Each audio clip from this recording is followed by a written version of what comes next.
জয় রাধা মাধব কুঞ্জ বিহারী। হরে কৃষ্ণ।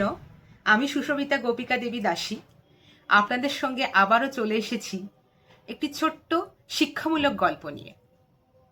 চলুন শুরু করি। গল্পটির নাম হলো ব্যাঙের আধুলি। একটি পুকুরে একটি ব্যাঙ বাস করত। ঘটনাক্রমে সে একদিন একটা 50 পয়সার কয়েন কুড়িয়ে পায়। সেটি পেয়ে তার মনে মনে ভীষণ অহংকার হয়।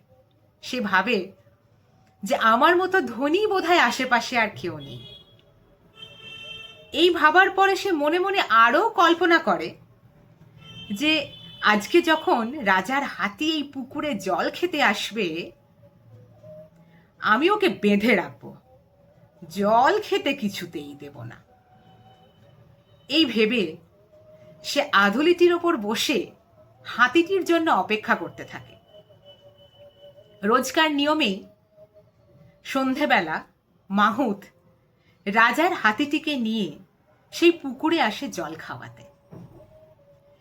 যেই হাতিটা পুকুরে জল খেতে নামে, অমনি ব্যাঙটি লাফিয়ে পড়ে সেই হাতির পায়ের কাছে, আর ব্যাস, হাতির পায়ে চাপা পড়ে সে মরে যায়।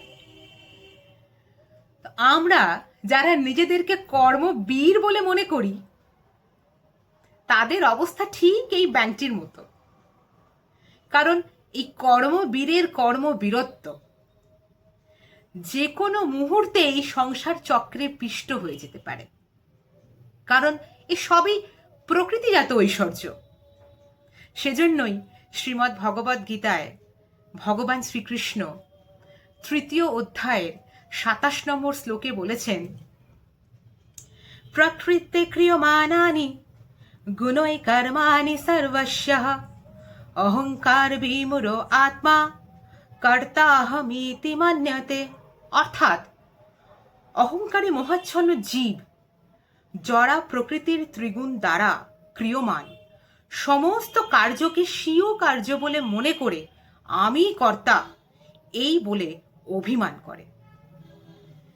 তাই আমরা যারা নিজের কার্য করার পর অহংকার করি, নিজেকে কর্তা বলে মনে করি, তারা এটাও চায় যারা পুরো পৃথিবীতে তারা আধিপত্য যেন বিস্তার করতে পারে। কিন্তু এই অহংকারের সৌধ যে কোনো মুহূর্তেই প্রকৃতি দেবী ভূমিষ্যাৎ করে দিতে পারেন, সেটা আমরা ভুলে যাই। আজ যে রাজা, কাল সে ভিখারি, আবার আজ যে ভিখারি, কাল সে নশ্বর ঐশ্বর্যের অহংকারে অহংকারী। এই জড়া প্রকৃতি ভগবান শ্রীকৃষ্ণের নির্দেশেই তৈরি। তাই আমাদের সকলের উচিত আমরা দৈহিক মানসিক যে কার্যই করি না কেন, সেই কার্য পরমেশ্বর ভগবান শ্রীকৃষ্ণের সেবায় নিযুক্ত করা। যদি আমার কথাটি আপনার ভালো লেগে থাকে তাহলে অবশ্যই লাইক করবেন, আর নিজের বন্ধুদের মধ্যে শেয়ার করে দিতে ভুলবেন না।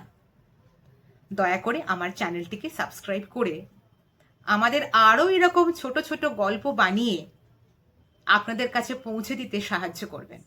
জয় শ্রীলা প্রভুপাদ। হরি বল।